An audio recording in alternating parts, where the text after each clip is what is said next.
Now concerning the things of which you wrote to me, it is good for a man not to touch a woman. Nevertheless, because of sexual immorality, let each man have his own wife, and let each woman have her own husband. Let the husband render to his wife the affection due her, and likewise also the wife to her husband. The wife does not have authority over her own body, but the husband does.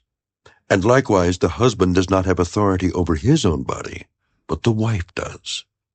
Do not deprive one another except with consent for a time, that you may give yourselves to fasting and prayer, and come together again so that Satan does not tempt you because of your lack of self-control. But I say this as a concession, not as a commandment. For I wish that all men were even as I myself. But each one has his own gift from God, one in this manner and another in that. But I say to the unmarried and to the widows, it is good for them if they remain even as I am.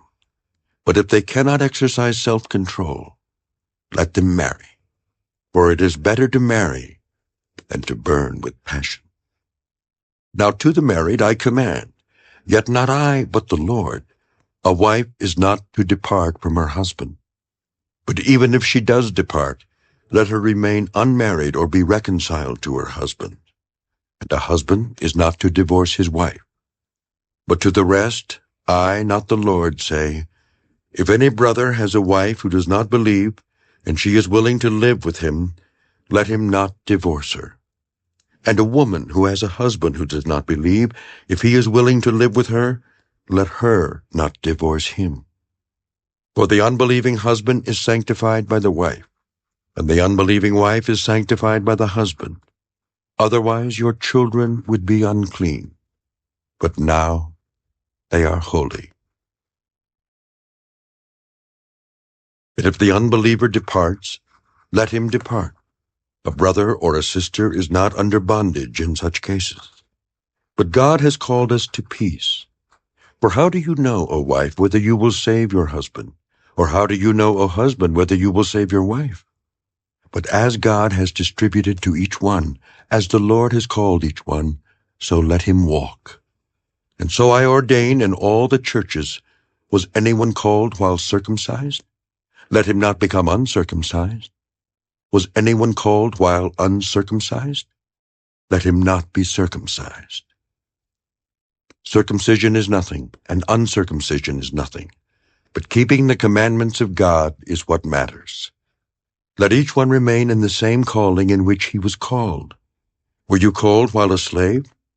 Do not be concerned about it, but if you can be made free, rather use it.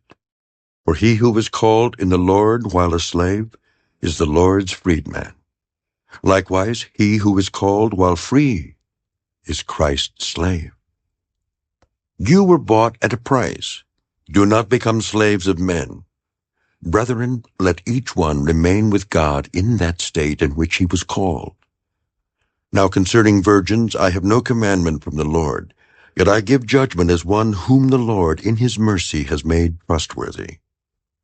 I suppose, therefore, that this is good because of the present distress, that it is good for a man to remain as he is. Are you bound to a wife? Do not seek to be loosed. Are you loosed from a wife? Do not seek a wife. But even if you do marry, you have not sinned. And if a virgin marries, she has not sinned. Nevertheless, such will have trouble in the flesh. But I would spare you. But this I say, brethren, the time is short, so that from now on even those who have wives should be as though they had none, those who weep as though they did not weep, those who rejoice as though they did not rejoice, those who buy as though they did not possess, and those who use this world as not misusing it. For the form of this world is passing away. But I want you to be without care. He who is unmarried cares for the things of the Lord, how he may please the Lord. But he who is married cares about the things of the world, how he may please his wife. There is a difference between a wife and a virgin. The unmarried woman cares about the things of the Lord, that she may be holy both in body and in spirit. But she who is married cares about the things of the world, how she may please her husband. And this I say for your own profit, not that I may put a leash on you, but for what is proper, and that you may serve the Lord without distraction. But if any man thinks he is behaving improperly toward his virgin, if she is past the flower of youth, and thus it must be, let him do what he wishes. He does not sin. Let them marry. Nevertheless, he who stands steadfast in his heart, having no necessity, but has power over his own will, and is so determined in his heart that he will keep his virgin, does well. So then he who gives her in marriage does well, but he who does not give her in marriage does better. A wife is bound by law as long as her husband lives. But if her husband dies, she is at liberty to be married to whom she wishes, only in the Lord. But she is happier if she remains as she is, according to my judgment. And I think I also have the Spirit of God.